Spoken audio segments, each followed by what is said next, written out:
अस्सलाम वालेकुम स्टूडेंट्स। आज हमारा लास्ट लेक्चर है इस चैप्टर का, लेक्चर नंबर 6 है, जिसमें हम advantages and disadvantages of DBMS system study करेंगे। लास्ट लेक्चर में हमने क्या देखा था, हमने डेटाबेस मैनेजमेंट सिस्टम का ओवरव्यू लिया था। फिर हमने ये देखा था कि हमें डीबीएमएस ऑब्जेक्टिव्स का प्रोवाइड करता है, वो शेयरेबिलिटी था कि आपका डेटाबेस मैनेजमेंट सिस्टम जो है वो शेयरेबल होना चाहिए among different people at the same time. फिर एक्सेसिबिलिटी फीचर था, ऑब्जेक्टिव था कि आपका जो डीबीएमएस है वो एक्सेसिबल होना चाहिए हर टाइम।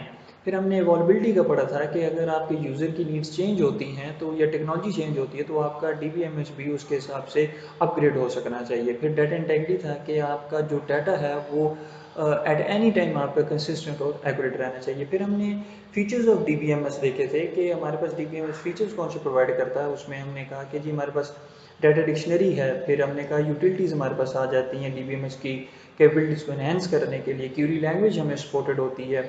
फिर रिपोर्ट जनरेटर के बड़ा इंपॉर्टेंट फीचर है कि जिसमें हम अपने डाटा को एक्सेस करके मल्टीपल वे में डिफरेंट फॉर्मेट की रिपोर्ट्स जनरेट कर सकते हैं। फिर एक्सेस सिक्योरिटी हमारे पास आ जाता है।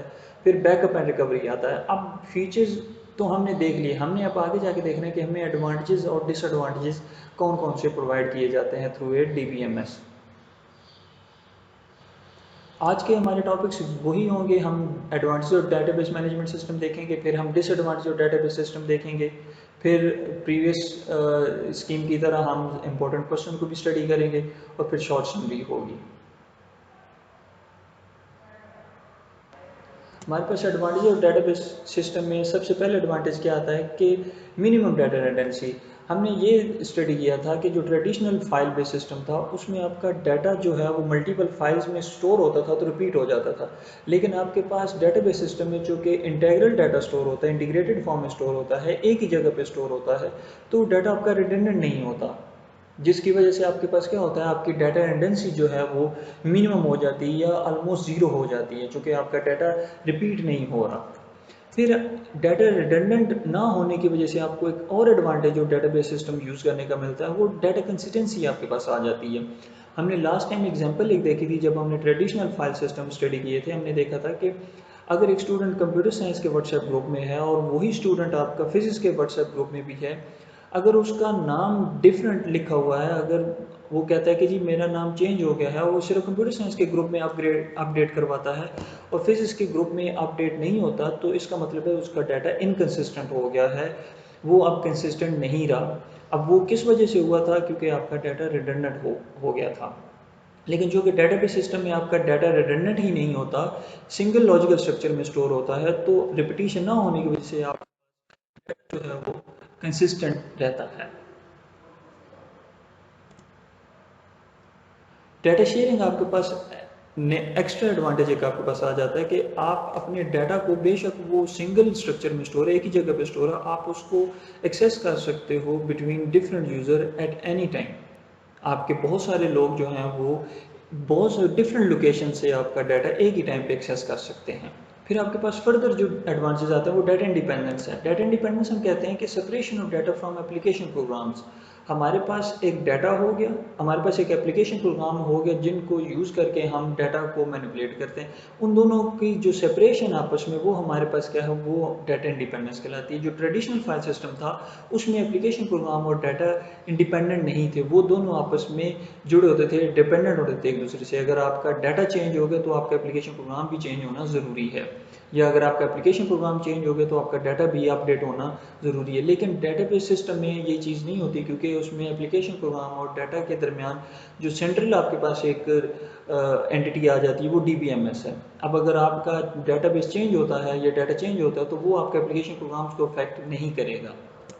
फिर आपके पास डाटा सिक्योरिटी एडवांटेज आ जाता है कि आपके पास डेटाबेस सिस्टम में इनहेंस सिक्योरिटी फीचर्स होते हैं कि जिससे आपका डेटाबेस एडमिनिस्ट्रेटर जो है वो क्या कर सकता है, वो डिफरेंट सेट ऑफ यूजर्स को डिफरेंट प्रिविलेजेस दे सकता है, एक्सेस दे सकता है। लेट्स से अगर आप रावलपिंडी बोर्ड की वेबसाइट पे जाते हैं या किसी बोर्ड की वेबसाइट पे जाते हैं और अपना आप रिजल्ट चेक करने चाहते हैं, तो अब आप डाटा को तो एक्सेस कर रहे हो, लेकिन आप अपना डाटा सिर्फ व्यू कर सकते हो, सर्च करके व्यू कर सकते हो, देख सकते हो, आप उसमें चेंजेस नहीं कर सकते। ठीक है। लेकिन जो बोर्ड का कोई मेंबर होगा, उसके पास अथॉरिटी होगी, उसके पास एक्सेस होगी कि वो आपके डाटा को एक्सेस भी कर सकता है, व्यू भी कर सकता है और उसमें चेंजेस भी कर सकता है। सो डाटा सिक्योरिटी क्या करती है, डिफरेंट यूजर्स को डिफरेंट एक्सेस प्रोवाइड करती है। फिर अगेन बैकअप एंड रिकवरी का फीचर डेटाबेस सिस्टम में आ जाता है कि हमारे पास डेटाबेस सिस्टम क्या करते हैं, वो जनरली पीरियोडिक बैकअप ले लेते हैं। ये लॉगिंग मैकेनिज्म होता है उनके पास कि हो सकता है वो डेली बेस पे एक आपके पूरे डेटाबेस की कॉपी जनरेट कर ले, ताकि अगर आपका किसी दिन भी डाटा लॉस होता है तो जो प्रीवियस बैकअप होगा, आपका जो लास्ट स्टोरेज एक्स्ट्रा कॉपी होगी, एडिशनल कॉपी होगी, उसको यूज़ करके आपका डाटा रिकवर किया जा सकता है। फिर डिसएडवांटेजेस हमारे पास डेटाबेस सिस्टम के आ जाते हैं। इवन दो हमारे पास डेटाबेस सिस्टम के एडवांटेजेस काफ़ी ज़्यादा और बहुत ज़्यादा यूज़ भी होता है, लेकिन कुछ डिसएडवांटेजेस ऐसे हैं जिनको हम इग्नोर नहीं कर सकते। उसमें सबसे पहले हमारे पास जो डिसएडवांटेज आता है वो हाई कॉस्ट है।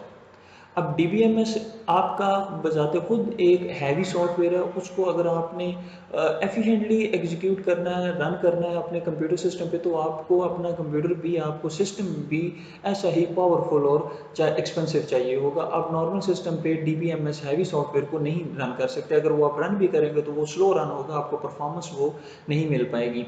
फिर डीबीएमएस अगर आपने चलाना है तो आपको हो सकता है डीबीएमएस जो, अगर आपका प्रोजेक्ट हैवी है, बड़ा है, तो फिर आपको डीबीएमएस परचेज करना पड़ेगा और वो भी अच्छा खासा कॉस्टली सॉफ्टवेयर है। इसकी प्राइस आपकी, जैसे ओरेकल है, उसकी प्राइस आपकी $1000 में जाती है। फिर आपका अगर डाटा ज़्यादा होता गया है, अगर आप उसको स्टोर कहीं कर रहे थे किसी स्टोरेज मीडियम पे, तो हो सकता है आपका स्टोरेज मीडियम भी आपको हैवी परचेज करना पड़े और वो भी आपकी कॉस्ट इंक्रीज हो सकती है। फिर आपके पास अगर आपने डेटाबेस सिस्टम लेकर चलना है तो आप ऑर्गेनाइजेशन को हो सकता है कि नए लोग हायर करने पड़े जो आपका डेटाबेस सिस्टम डिज़ाइन करें और उसको इम्प्लीमेंट करें। अगर कोई बंदा आपका डेटाबेस सिस्टम को नहीं जानता, नहीं चला सकता, तो फिर डेफिनेटली आपको उस अपने स्टाफ की, अपने एम्प्लॉयज़ की ट्रेनिंग भी करनी पड़ेगी। तो आपको एक एक्स्ट्रा ओवरहेड आपका इंक्रीज़ हो जाता है कि जिसमें आपको हो सकता है नए बंदे हायर करने पड़े, या हो सकता है आपके जो पुराने लोग हैं आपको उन्हीं की ट्रेनिंग करनी पड़े। फिर उसके बाद आपके पास अगर आपकी ऑर्गेनाइजेशन जो है वो ट्रेडिशनल फाइल सिस्टम यूज़ कर रही थी, जिसको हम लेगेसी सिस्टम भी कहते हैं, अगर वो यूज़ हो रहा था और आप अपने डेटाबेस सिस्टम की तरफ जा रहे हो, तो आपका वो जो कन्वर्जन की कॉस्ट है वो भी हो सकता है बहुत ज़्यादा एक्सपेंसिव हो जाए। फिर फर्दर आपके डिसएडवांटेज में डाटा डिक्शनरी आपके पास आ जाती है कि आप, हमने देखा कि डाटा डिक्शनरी क्या है कि ऐसी फाइल जिसमें आपका स्ट्रक्चर और डेफिनेशन डाटाबेस की स्टोर होती हैं। अब आपको डाटाबेस के साथ साथ डाटा डिक्शनरी को भी एक्स्ट्रा स्टोर करना पड़ेगा, क्योंकि अगर आपकी डाटा डिक्शनरी लॉस्ट हो जाती है तो आपका पूरे का पूरा डाटाबेस सिस्टम हो सकता है डिस्टर्ब हो जाए, वो हो सकता है प्रॉपर्ली वर्क ना करे, क्योंकि आपकी डाटा डिक्शनरी जो है वो ऐसे रूल स्टोर करेगी जो आपके डाटा को कंसिस्टेंट रख रही है, एक्यूरेट रख रही है। और अगर आपकी वो डाटा डिक्शनरी ही डैमेज हो जाती है तो फिर आपकी वो भी कंसिस्टेंसी भी लूज़ हो सकती है। फिर आपके पास जो एक और डिसएडवांटेज आता है वो हाई फेलियर इम्पैक्ट है। क्योंकि डेटाबेस सिस्टम जो आपका होता है वो एक इंटीग्रेटेड सिस्टम है, सारे कंपोनेंट्स आपस में मिलकर काम कर रहे होते हैं। तो अगर उसमें से किसी एक कंपोनेंट ने काम करना छोड़ दिया तो हो सकता है वो आपके पूरे का पूरा सिस्टम ही डिस्टर्ब हो जाए। फिर इसी तरह जो कि हमने पहले पढ़ा है कि आपका ये शेयरेबल सिस्टम होता है, आपके बहुत सारे लोग आपके डेटाबेस को एक्सेस कर रहे होते हैं एट द सेम टाइम। सो हो सकता है एक बंदे के कुछ ऐसे चेंज करने से आपका पूरे का पूरा डेटाबेस सिस्टम उसमें डिस्टर्ब हो जाए। तो ये भी क्या, आपका जब अगर कोई फेलियर होगा तो वो भी पूरे पूरे सिस्टम को इम्पैक्ट कर सकता है। तो स्टूडेंट्स, आज के लेक्चर की बेस पे जो आपके इंपॉर्टेंट क्वेश्चन आते हैं, वो एक इंपॉर्टेंट क्वेश्चन है, वो ये है कि आपने डेटाबेस सिस्टम क्या उसको एक्सप्लेन करना है और फिर एडवांटेज और डिसएडवांटेजेस लिखने हैं। पेपर में जनरली जो प्रीवियस बोर्ड के पेपर हैं रिसेंटली, उनमें आपका एडवांटेज और डिसएडवांटेज क्वेश्चन डीबीएमएस के बहुत ज़्यादा अपीयर हो चुके हैं। सो ये बहुत इंपॉर्टेंट क्वेश्चन, आप इसको ज़रूर स्टडी करें। एटलीस्ट 4 एडवांटेजेस एंड 4 डिसएडवांटेजेस आपको एट एनी टाइम आपको लाजमी याद होने चाहिए। फिर आज के लेक्चर की जो हमारा लास्ट टॉपिक था आज का, हमारे इस चैप्टर का, उसकी समरी क्या है कि हमने देखा कि हमारे पास डेटाबेस सिस्टम के एडवांटेजेस क्या हैं। उसमें मिनिमम डाटा रिडंडेंसी है, आपका डाटा डुप्लीकेट नहीं होता, रिपीट नहीं होता। रिपीट ना होने की वजह से आपका डाटा कंसिस्टेंट भी हो जाता है। फिर आप डाटा को शेयर कर सकते हो among several people at the same time. फिर हमने देखा कि आपके प्रोग्राम और डाटा जो है वो इंडिपेंडेंट हो जाते हैं एक दूसरे से, तो आपका अगर डाटा चेंज हुआ तो आपको प्रोग्राम चेंज नहीं करना पड़ेगा। फिर बैकअप एंड रिकवरी का ऑप्शन आपके पास आ जाता है, एडवांटेज आता है। फिर फाइनली डाटा सिक्योरिटी है।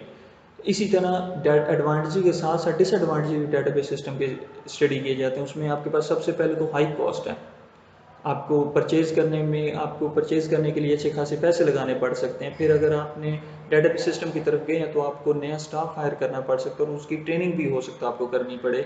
फिर अगर आप ट्रेडिशनल फाइल सिस्टम से डेटाबेस की तरफ जा रहे हैं तो आपको कन्वर्जन कॉस्ट भी पड़ सकती है। फिर इसी तरह आपको डाटा डिक्शनरी भी सेव करनी पड़ती है, वो भी बड़ी इंपॉर्टेंट है।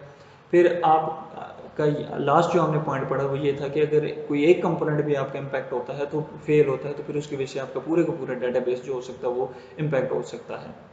तो स्टूडेंट हमारा यहाँ पे चैप्टर नंबर 1 खत्म होता है। अगर आपका पूरे चैप्टर में कोई क्वेश्चन हो या इस लेक्चर में स्पेसिफिकली कोई क्वेश्चन हो तो आप ज़रूर नीचे कमेंट्स में पोस्ट करें। और अगर आपने प्रीवियस वीडियोस नहीं देखी तो मैं रिकमेंड करूँगा कि आप प्रीवियस वीडियोस भी देखें ताकि आपको पूरे का पूरे चैप्टर एक ओवरव्यू में समझ आ जाए। मैं नेक्स्ट लेक्चर में आपको एक पूरे चैप्टर की समरी जो है वो भी प्रोवाइड कर दूंगा ताकि आप एक दफ़ा पूरे लेक्चर को भी ओवरव्यू कर लें। Thank you so much.